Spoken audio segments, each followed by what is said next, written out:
Bueno, en principio diría que hay una gran tensión que, no, sin entrar en detalles, pero desde hace, si tomáramos los últimos 40 años, hay una tensión entre el artículo 19 de la Constitución y las últimas dos leyes de drogas, ¿no?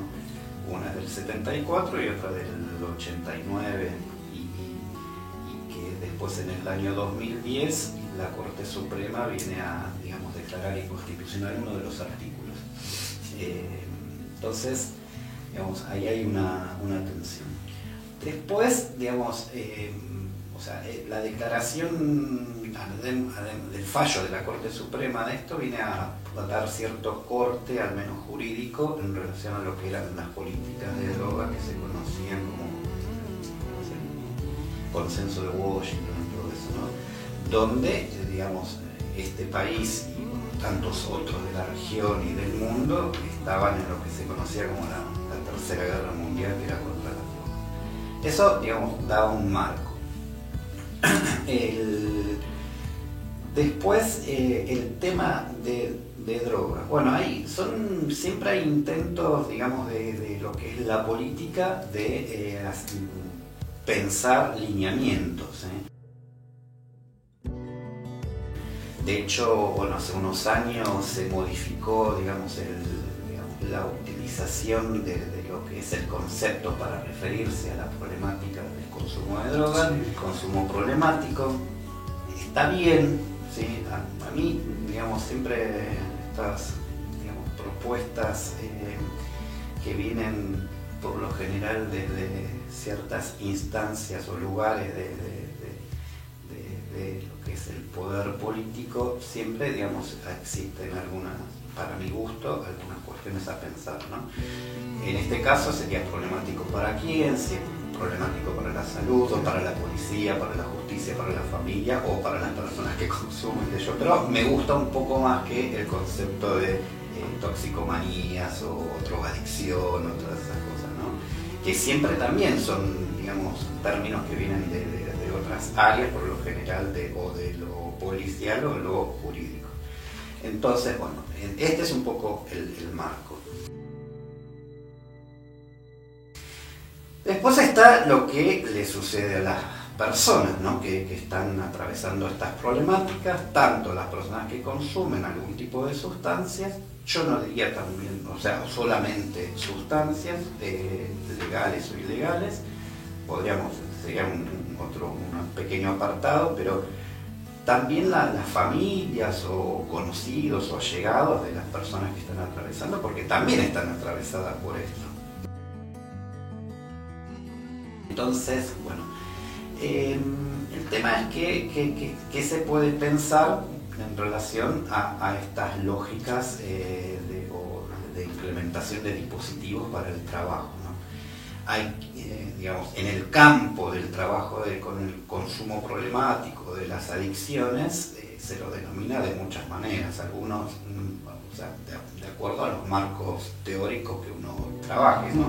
Pero hay quienes lo llaman rehabilitación, lugares de recuperación, bueno, o, digamos, se puede pensar de muchas otras maneras. El tema es qué se hace o cómo pensamos la problemática, ¿no? No pensar qué son los adictos o el consumo problemático, sino que cómo sucede o cómo transcurre esto en las personas que, digamos, están con estas cuestiones. Y ahí me parece que, digamos, hay alguien, una vez escuché que decía que, bueno, las adicciones es todo eso que se dice de las adicciones. Pero también es cierto que hay muchos discursos, digamos, rodeando el tema, metiéndose, muchos de esos discursos están, digamos, interconectados, ¿sí? Como mínimo, lo jurídico, lo médico, los discursos psiquiatría, psicología, psicoanálisis, ¿sí? Es decir, hay muchas cosas para pensar. Y evidentemente está atravesado por muchos de esos aspectos. Parte del fallo ese que decía de la Corte Suprema es que, digamos, los juzgados dejaron de imponer obligatoriamente o compulsivamente los tratamientos. veces con se llama una tuca, Sí, sí. y bueno, se dejó de eso. Hoy me parece que hay ciertos, o al menos voy escuchando algunas formas de, no sé si volver atrás, pero sí de intentar, digamos, otras cosas más parecidas a cosas anteriores, ¿no? El perfil es, digamos, yo trabajo en una instancia de lo que es la salud pública.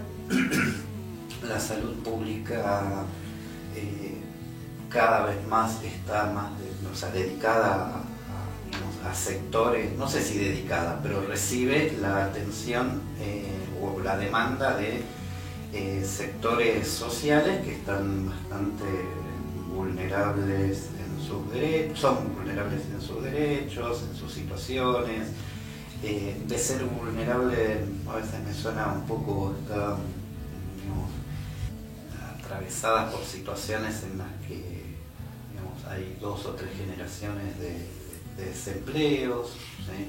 O que no están o están de una manera escolarizada de una manera que es bastante precaria, ¿no? Entonces están ahí en ciertos bordes. A mí me parece, a mí y a muchos, ¿no? O sea, no que solo a mí, pero hay que pensar que son logros, ¿sí? Es decir, ¿por qué? Porque hay sectores que han pensado y piensan que los logros es, digamos, alcanzar o llegar a un punto que sería una abstinencia total.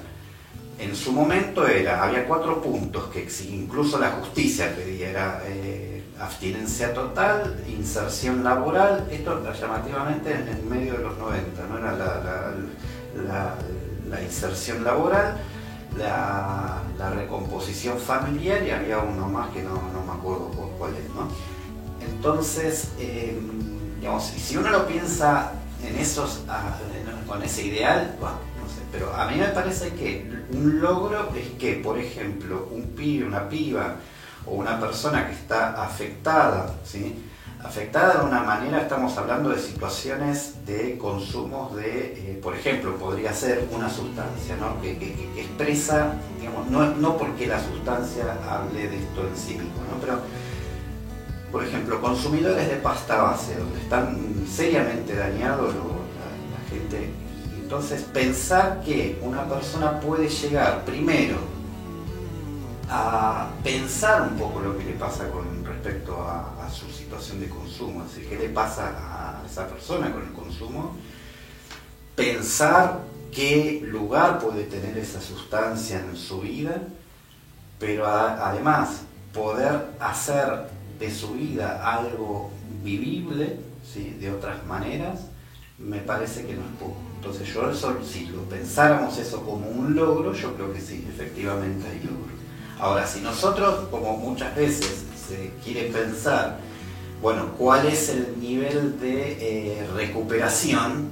Se habla del 3%, pero que depende también qué estamos entendiendo por recuperación. Entonces, si yo pienso en un cambio, digamos, de cierto posicionamiento, bueno, una persona que tal vez logra, no sé, meterse en una instancia, ¿sí? Donde puede llegar a pensarse que con una vida, un cuerpo y, digamos, un ser de palabras y que pueda pensar algunas de estas cuestiones,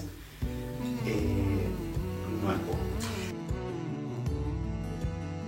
Un aporte que al menos el psicoanálisis ha logrado realizar en este campo es haber podido pensar estos aspectos, ¿sí? La subjetividad, justamente, es decir, hay un sujeto, porque si no, antes era muy común y hasta incluso ciertas líneas del psicoanálisis, en los 70 también hubo líneas desde el psicoanálisis que intentaron pensar esto, pero siempre, digamos, predominaba, me da la impresión a mí, la cuestión del objeto, ¿no? O sea, no el objeto en cuanto a sustancia, ¿no? Es decir, la droga... Sí, pero no el sujeto. Claro, era lo que daba hasta incluso un diagnóstico, sí, ¿no? O sea, pues cosas... Está bien, fueron evidentemente intentos, cada época, como dice Susan Sontag, el gusto es el contexto y el contexto ha cambiado, ¿no? Entonces, en esa época, bueno, se pensaban estas cosas. Pero me parece que hoy el psicoanálisis, el gran aporte que ha podido hacer, hay muchos que se quejan de esos aportes que ha hecho el psicoanálisis, pero el gran aporte me parece que es eso, poder pensar en estos aspectos. Y que no da un diagnóstico, es una persona consumidora, digamos, eso no la transforma en un cuadro psicopatológico. Esto también me parece que es digamos, un gran aporte que se ha hecho a todo este campo